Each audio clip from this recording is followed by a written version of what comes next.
급수야, 급수. 급수는 뭐냐면은 이건 수열의 합이야.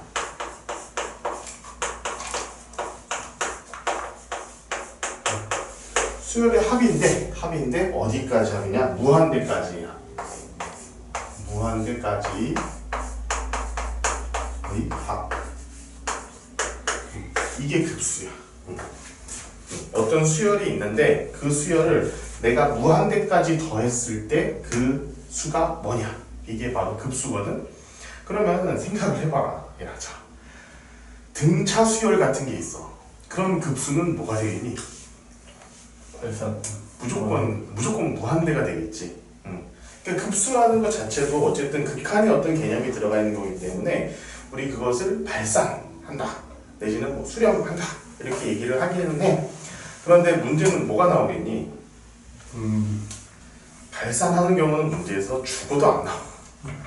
나 이제 처음에 여기 뭐 A스텝 같은 것들에서 그냥 뭐 이게 발산하는지 수렴하는지 판단하시오.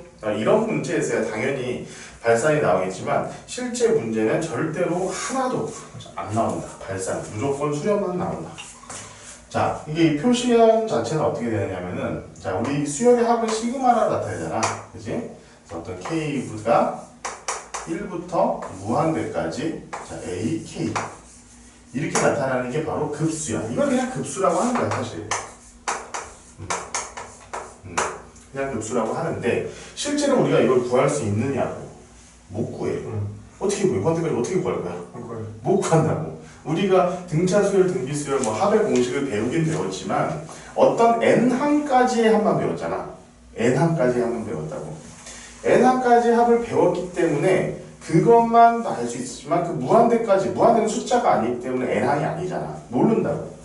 공식으로 구할 수가 없어. 그래서 실질적으로 우리가 이 공식은 이게 뭐 특별하게 틀린 말은 아니지만 실제로 우리가 실질적으로 문제를 풀 때는 어떻게 풀어야 되냐면은 일단 먼저 얘를 구해야 돼.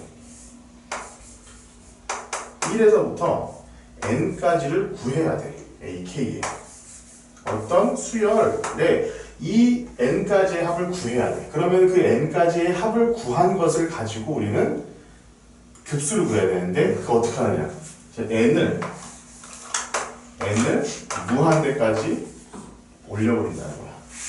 결국에는 요게 바로 뭐냐면은 급수의 정의가 돼버려. 정확하게. 이거 근데 어디서 많이 보지 않았냐? 혹시 기억나냐? 내가 정적분 할 때 얘기했었거든. 그치? 어떤 것을 면적을 계속 더한 것을 극한으로 보낸 게 우리 뭐였냐? 넓이였잖아. 면적이었잖아. 사실은 그래서 요거가 그 정적분 할 때 미리 이걸 해놓은 애들하고 안 해놓은 애들하고 되게 좀 차이가 있더라고. 어쨌든 이게 정적분의 정의하고도 굉장히 연관성이 있는 거야. 그래서 우리는 그래서 그 중에 얘네들이잖아.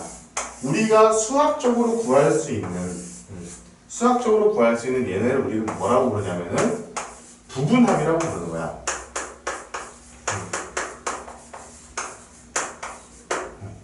우리가 급수라는 것은 결국 뭐냐면은 자 A1 더하기 A2 더하기 AN 더하기 요게 급수인데 우리가 이 끝까지 구할 수가 없기 때문에 여기까지만 먼저 구해서 여기까지가 우리가 n이라는 것을 어떤 특정한 숫자로 딱 정해놓지 않으면은 보통은 n에 대한 어떤 함수의 형태로 나오지 않겠냐? 요거 자체가 어떤 n에 대한 이런 형태가 돼. 그러면 우리가 극한 지금 좀 전에 수열의 극한 했잖아. 수열의 극한, 함수의 극한 이미 우리 다 했어 그거를. 그 수열의 극한이라든가 수열이라든가 함수의 극한. 자, 요거를 이용해가지고 결국에는 이 값을 구하는 거야. 그러니까 여기서 지금 핵심은 뭐야? 첫 번째. 일반항 수열 나오면은 이유 불문하고 일단 일반항을 구하는 게 가장 급선무야. 일반항을 구해야 돼. 일반항을 구해야 되고, 자, 두 번째. 부분합을 구해야지. 부분합이 뭐야? 우리 아까도 말했지만 n에 대한 이런 함수의 형태로 바꿔줘야 되고 어떤 함수의 형태가 나왔으니까 세 번째 마지막으로 극한. 자, 이 함수의 형태로 나왔으니까 우리가 이제까지 배웠던 뭐 부정형의 극한 이런 거 있잖아. 뭐 유리화를 한다, 인수분해를 한다, 뭐 이런 여러 가지 그 따위 것들 그런 것들을 다 이용을 해가지고 우리는 결국 최종적으로 나온 값을 우리는 급수라고 한다. 요 얘기를 하고 있는 거야, 요 얘기. 자, 우리는 지금 급수의 지금 여기 나와 있는 거 2-1 얘기가 지금 이거 다 얘기한 거야. 네. 뭐 개념적으로는 어려울 건 없지. 개념적으로 별로 그렇게 어려울 것은 없다. 그런 다음 제일 중요한 건 뭐냐면은 결국에는 얘가 발산하는 경우는 다루지 않아. 문제에서 크게 다룰 일이 없어. 얘는 무조건 수렴하는 급수가 수렴하는 경우만 다루겠는데 그 수렴하려면 그게 어떻게 돼야 되느냐 이 얘기야. 자, 한번 생각을 해보자. 이게 어쨌든 n에 대한 함수이니까 n에 대한 함수의 개념이라고 생각해 보자고. 자, 어떤 이렇게 발산하는 그런 함수가 있어. 얘네들의 급수는 어떻게 될까? 무한대. 무조건 무한대가 발산할 거야. 그리고 이런 함수도 있을 수 있겠지. 여기를 a라고 해. 자, 이 a를 향해 점점 가까이 다가가는 이런 수열도 있을 수 있잖아. 그죠? 이런 애들 같은 경우는 급수가 어떻게 될까?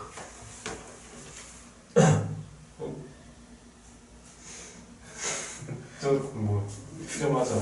얘도 그러니까 봐봐. 얘는 지금 분명히 수렴하고 있지. 얘는 지금 발산이잖아. 극한이 발산이잖아.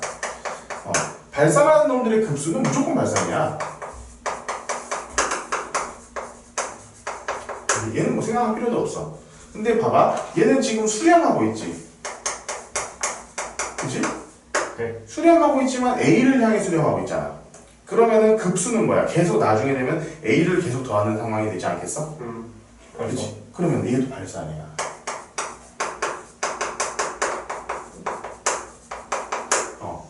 요걸 잘 기억해야 돼. 그러면 결국 우리가 마지막으로 생각해야 될 것은 0을 향해 가고 있는 이런 애들을 한번 찾아보자고. 얘 지금 수렴이지. 응? 네. 나중에 급수 같은 경우는 어떻게 되냐? 얘도 수렴이야. 왜냐면은 나중에 되면은 어느 정도 지나고 나면은 더 하는 게 의미가 없어지는 순간이 오기 시작하는 거잖아. 계속 0에 가까워지고 있으니까. 그러니까 그 0에 진짜 더하는 게 의미가 있는 정도까지만 더하는 거야, 그냥. 그래서 나온 얘기가 이거야. 어떤 급수, 이거 완전 중요하다, 이건 진짜. 어떤 급수 1부터 무한대까지 ak가 0이라는 것은 어떤 숫자로 수렴한다라는 것은 인 경우는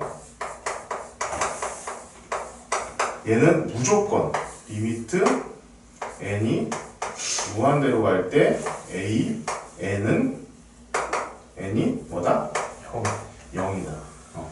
지금 아마 나는 이 미적분도 별거 배운 건 없지만 지금까지 이 배운 거 없는 이걸 통틀어 가지고 이게 아마 너한테 가장 중요한 공식이 될 거야. 정말이야.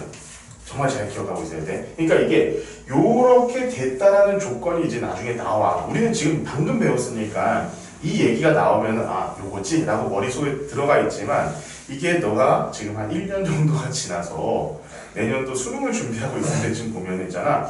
이런 문제가 딱 나왔을 때 이걸 떠올리지가 잘 안 와.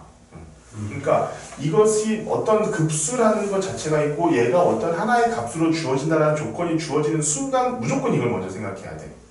그렇게 해가지고 이 AN을 구하게끔 하는 것이 굉장히 중요하다. 자, 얘가 수렴하면 얘는 0이다. 이것은 성립해. 요것은 성립해. 알겠지? 그리고 만약 이것은 이제 거꾸로 만약에 얘가 0이 아니라면 얘는 무조건 어떻게 된다고? 무조건 발산한다. 무조건 발산한다. 자, 그렇지만 얘가 0이라고 해가지고 이 급수가 수렴하는 건 아니야. 얘가 0으로 가고 있지만 얘가 수렴하는 것은 아니야. 그런 것도 여기 지금 반례가 나와 있으니까 한번 이것은 실제로 한번 볼 수 있었으면 좋겠어. 자, 중요한 거야. 얘는 맞지만 얘라고 해가지고 얘가 되는 건 아니다라는 거 잘 기억을 하고 있읍시다. 이게 중요한 거야. 자, 급수의 성질은 절대로 요거를 무조건 따라. 시그마의 성질을 무조건 따라. 그럼 뭐 상수 있으면 앞으로 나오면 돼. 두 개의 수열이 있으면 더하고 빼고 하면 해도 돼. 안 되는 건 뭐? 곱하기 나누기. 곱하기 나누기는 절대로 안 됩니다. 절대로. 자, 이것을 잘 기억하고 있으면 될 것이고. 자, 두 번째는 등비급수의 수렴 관계. 어차피 등차 수열은 할 필요가 없지. 등차 수열은 급수가 무조건 마이너스 발산이나 플러스 발산 둘 중에 하나야. 그러니까 우리는 절대로 그것을 생각할 필요가 없어. 그런데 등비급수 같은 경우에 등비수열 같은 경우는 그 공차에 따라서 공비에 따라서 수렴하기도 하고 발산하기도 했잖아. 그치? 수렴하기도 하고 발산하기도 했었다고. 그러면은 만약에 어떤 이 등비급수가 수렴을 한다라고 한다면 우리는 그걸 어떻게 생각할 것인가 한번 보자. 자, 우리 등비급수의 등비수열의 급수라고 해가지고 이걸 등비급수라고 불러. 자, 이것도 마찬가지로 공식 자체가 굉장히 중요하니까 지금 뭐 사실 나중에는 그냥 공식만 알고 넘어가게 되는데 이게 왜 나오는지만 한번 보자고. 어떤 등비급수 AN이 있다. 얘는 우리의 일반항을 A 곱하기 R의 N-1 이렇게 쓰지. 네. 그러면은 우리 지금 여기서 등비급수를 한번 구해봅시다. 자, 1부터 무한대까지 A, K를 구해야 되는데 요거 우리 못 구하니 자, 리미트 N이 무한대로 간다고 하고 시그마 1부터 N까지 A, K 이렇게 하면은 자, 요것은 우리가 알고 있지. 어떻게? 1, R, 마이너스 1분의 A, R의 N승, 마이너스 1 이렇게 된다라는 걸 알고 있잖아. 그러면은 얘를 여기다 집어넣는 거야. 이게 내가 왜 이렇게 썼냐면은 자, 우리 1 마이너스 R 내가 잘못 썼다. 1 마이너스 R 자, 1 마이너스 R의 N승 이렇게 쓰자. 왜 이렇게 쓰냐면은 자, 등비급수가 수렴하려면 얘네 등비급수라는 것이 수렴을 하려면은 등비수열이 수렴을 해야지. 수렴하는 수열만 우리가 어쨌든 그 수렴도 사실은 0으로 수렴해야지 되잖아. 네. 0으로 수렴하려면 우리 어떻게 돼야 돼? R이 1 마이너스 이건 이제 수렴 조건이지. 그지? 수렴하려면 요게 돼야 되는데 요것이 나와야 되는데 요것이 되려면 R은 1과 마이너스 1 사이에 있잖아. 여기에 있잖아. 그러니까 이렇게 거꾸로 있으면은 그것은 R이 1보다 큰 경우에 쓰는 거라고 내가 얘기했었지. 1보다 작은 경우이기 때문에 우리는 이 공식을 그대로 여기다 적용을 한다고 생각해보자. 한번 봅시다. 리미트 n이 무한대로 갈 때 1 마이너스 r분의 a 1 마이너스 r의 n승 이거야. 근데 얘가 수렴하고 있으니까 r의 n승은 결국 뭐니? 0. 0이야 0. 그럼 뭐야 결국에는 1 마이너스 r분의 a. 자, 이게 두 번째로 나오는 오늘의 엄청 중요한 공식. 결국 나중에는 요것만 외우고 돼. 요 중요한 과정은 다 잊어버리고. 다 사실 크게 알아도 소용없어. 그냥 요것만 알고 있으면 돼. 요것만 알고 있으면 되고. 자, 절대값 이게 만약에 r이 1이면은 수렴은 죽어도 안 하겠지. 그래서 실질적으로 이 등비급수가 수렴할 때는 요렇게 잡아놔야 돼. 알겠지? 자, R이, 절대값 R이 1보다 크면은, 절대값 R이 1보다 크면은 얘는 무조건 발산이야. 무조건 발산. 고민할 말 것도 없다라는 거, 이렇게 기억하고 있으면 좋겠고요. 실제로 등비급수 같은 문제는 수능에서 무조건 한 문제가 나와. 나형에서. 가형 아니고 나형에서 나오거든. 이게 말했잖아. 우리는 수열의 극한 옛날에 미적분 원에 있던 과목이야. 그래가지고 나형에서 나오는 과목이었거든. 근데 이게 미적분으로 넘어오면서 지금 그 뭐라고 하나 문과 과목이 되어버렸는데 아마 지금 미적분 너가 수능 볼 때는 이게 아마 미적분에서 나올 거야. 미적분에서 나오는데 무조건 한 문제가 나올 게 뭐냐면은 바로 2-5번이야. 등비급수의 활용. 등비급수의 활용인데 얘는 무조건 나와. 무조건 한 문제가 나오고 꽤나 어려운 문제 축에 속하는 걸로 나와. 이게 뭐냐면은 도형에서의 활용인데 도형이나 좌표 같은 걸로 나오는데 내가 이제까지 풀었던 문제의 99%는 도형 문제였어. 자, 여기 지금 뒤쪽으로 가가지고 한번 문제를 봐보자. 자, 40페이지야. 이런 식으로 계속 뭔가 움직인다는 거야. 계속 움직였을 때 어떤 좌표를 구하라고 하는 거. 이때는 뭐냐면 X 좌표 따로, Y 좌표 따로 해가지고 점을 구해야 되는 그런 문제들이 일단 많이 등장을 하고, 자, 여기 14, 15, 그리고 16 요거보다도 우리가 조금 중점을 둬야 될 부분들이 있잖니. 자, 245, 유형 17페이지, 유형 17. 등비급수의 도형의 활용 요 얘기가 가장 많이 등장해. 진짜 엄청 많이 등장하고, 이거는 나중에 이제 너가 뭐 기출문제집 풀게 되면 있잖아, 지겹게 보게 될 거야. 지겹게 보게 될 거야. 자, 여기를 우리가 접근을 어떻게 해야 되는지 그것만 좀 확인을 해보고 가자.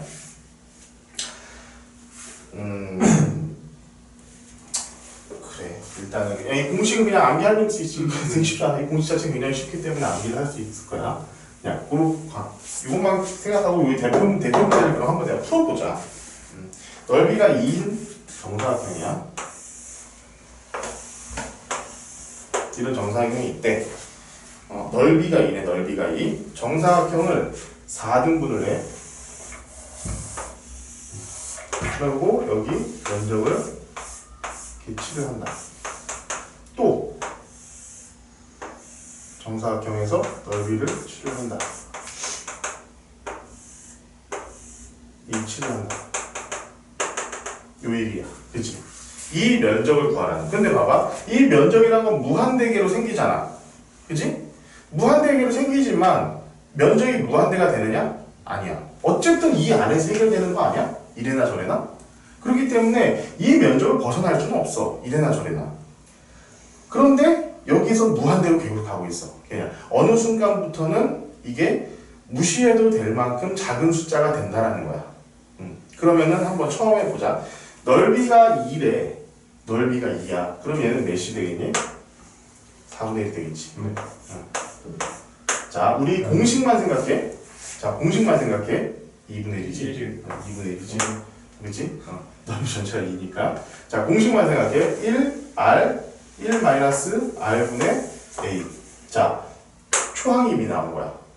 초항을 그려. 여기선 지금부터 계속 그거야. 초항 구하고 공비만 구하면 돼. 초항 공비. A 구하고 R만 구하면 되는 거야. 자, A 벌써 구했어. A는 2분의 1. 그럼 공 B를 구하면 되겠지. 자, 얘는 몇이야? 2분의 1에 4분의 1이잖아. 그럼 8분의 1이야.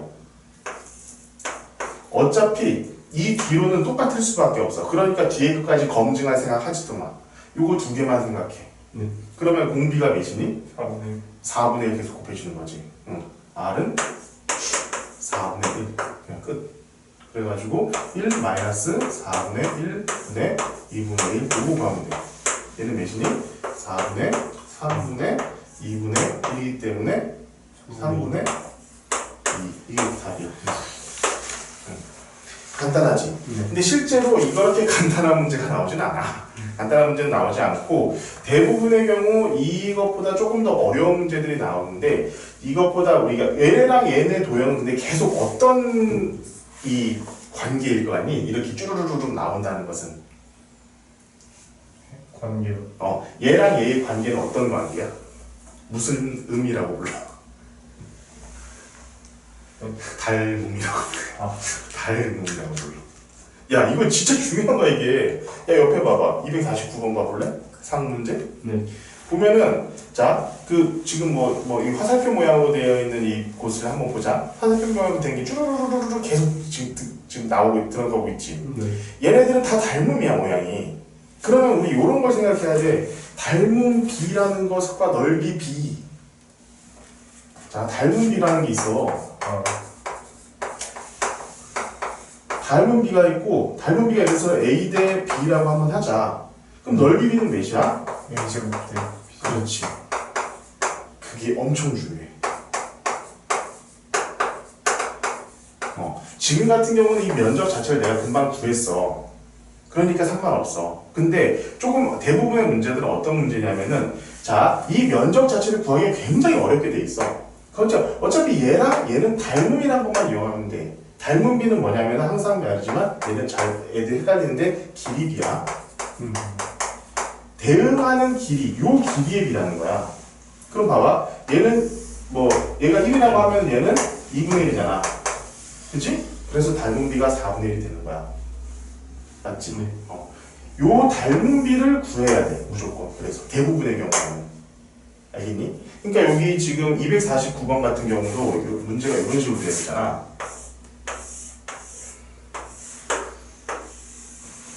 이게 원이잖아. 그럼 내가 여기 길이를 알고 나면은 이 길이를 알아야 되는데 이 길이를 알려면 어떻게 해야 돼? 이 대각선을 이용해 가지고 이 길이랑 이 길이가 같다. 이 길이는 어떨까? 이 길이랑 이 길이의 비율은 도대체 어떻게 될 것인가? 요것만 구하면 끝이야. 얘랑 얘의 길이 비만 구하면은 그것에 제곱을 해버리면 그냥 닮은 비가 나오니까 그거 자체가 뭐다? 공비가 되는 거야. 여기서 핵심은 있잖니 닮은 비를 구하는 게 제일 핵심이야. 일단 초항은 굉장히 쉽게 구해질 수 있어 대부분. 그리고 근데 닮은 비를 구하는데 굉장히 난해한 경우가 많이 있어. 이것은 그래서 문제를 굉장히 많이 풀어봐야 될 거야. 사실은 급수 문제는 있잖아. 내가 사실 수능만 준비하면 있잖아. 다른 거 가르쳐 주지도 않아. 이것만 가르쳐. 이게 그냥 한 문제 나와 무조건. 네가 수능 문제 아무거나 다 그냥 모의고사 아무거나 끄어봐봐. 무조건 이런 문제가 하나 있어. 이 지금까지 단 한 번도 빠지지 않고 나왔던 문제야 이게. 그래서 뭐 수능 해봐야 30문제고 한 과목당 10문제 정도 나오는데 미적분에서 급수 나오면은 이거 말고는 나올 문제가 하나도 없다는 거야. 절대로 없어. 그렇기 때문에 이거는 요것만 알면 된다. 그 정도로. 지금 너야 이제 뭐 내신 준비를 하고 해야 되니까 여러 가지 다양한 문제를 보긴 해야겠지만 실제로 너네 학교에서도 미적분 원에서는 이 문제가 그대로 나왔었어. 이 관련된 문제들이. 그러니까 그렇게 잘 접근을 하면 될 것이고 일단은 우리 수열의 급수에서는 가장 중요한 거 구분합 구하는 거. 자 등비 수열로 나오면은 고민할 필요 없어. 그냥 우리가 알고 있는 공식 쓰면 되지만 대부분의 경우 일반항을 구해야 되는 케이스가 많이 있거든. 그 일반항을 구할 때는 예를 들면 뭐 우리가 배웠던 귀납적 정의라든가 이런 것들까지 다 동원을 해가지고 이 일반항을 구한 다음에 부분합 구하고 뭐 이 부분합은 나머지가 대부분 뭐냐면은 다 지워지고 마지막 그러니까 최초항과 맨 마지막 것만 남게 되는 경우가 많이 있으니까 귀찮더라도 몇 번 해보는 거 그것도 좀 기억을 하고 있어야 될 것 같아. 알았지? 자, 문제는 굉장히 많아 생각보다. 순환수순. 응? 순환수순. 순환수순? 순환수순 한 번도 본 적도 없는데. 야 순환수순. 그래서 문제가 좀 있는. 자 그래 이따 한번 보자. 순환수순 한번 보자. 아 이런 거 가르쳐줘 본 적이 없는데. 순환수순 되게 간단하지. 봐봐. 순환수 예를 들어서 0.23 땡땡 이런 것들을 보면은 얘는 뭐야? 0.23, 23, 23 이런 거잖아. 그럼 얘는 0.23 더하기 0.0023 더하기 0.000023 이런 거 아니야? 그럼 얘네들을 하나하나를 수열의 한 항으로 보는 거야. 그럼 초항 A는 0.23이고 공비 R은 100분의 1 이러면 되잖아. 맞지? 1 마이너스 R분의 1. 그리고 야 요거는 우리 공식으로 알고 있잖아. 99분의 23이야. 그걸 까먹어. 기억 중학교 때 중학교 때라서 까먹었지. 야 요거 두 개가 순환 마리니까 99. 이거 그대로 쓰면 돼. 이거는 결국 나중에 그냥 써볼까 한번 1 마이너스 100분의 1분의 0.23이잖아. 그치? 맞네. 얘는 99분의 23 맞지? 100으로 나눠지 100 곱해져 버리니까 야 씨. 이 공식은 이걸 잊어버릴 수가 있나? 진짜 안 좋아. 하나만 더 해보자. 그러면은 이런 거죠. 1.354 땡땡 이렇게 되면은 얘는 뭐야? 990분의 1354 빼기 13이야. 조금 기억나냐? 아 진짜 진짜 기억 안 나네. 자, 소수점 밑으로 예를 들어 세 자리가 있어. 그 중에 순환 마디가 2개야. 그러면 9 쓰면 돼. 하나는 순환 마디에 들어가지 않아. 걔는 0 들어가면 돼. 그런 다음에 일단 여기 있는 숫자 전부 다 써. 다 써. 그런 다음에 순환하지 않는 애만 빼줘. 이게 공식이야. 순환소수를 유리수로 만드는 공식이야. 자, 내가 한 90%의 확률로 얘기할게. 니네 학교에서 시험 절대 안 나올 거야. 정말 90% 정도의 확률로 얘기할게. 문제를 풀어봅시다.